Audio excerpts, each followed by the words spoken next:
So now I'd like to talk a little bit about some of the common psychological problems we see with tennis players. There are a number of issues we see with tennis players over and over again.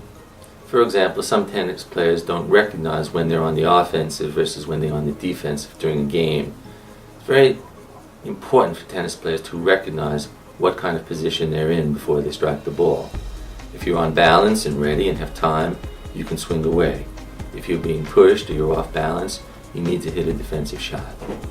Some of the other problems that we see are conflicts between the player, the coach, and in the case of the young athlete, the parent. Another common problem that we see is tennis players who have difficulty controlling their emotions. Anger or frustration come into the picture and they lose their composure. Another common problem is tennis players only bring one kind of game to the court. Again, particularly with the young player, many of them want to stay on the baseline and just hit the ball as hard as they can. I think it's really useful for players to develop serve and volley, slice shots, drop shots, to add some variety to their game. Sometimes when a player is struggling, he or she doesn't think about, oh, I have to try something different, I have to be creative, I have to be innovative, and they get locked into playing the same way.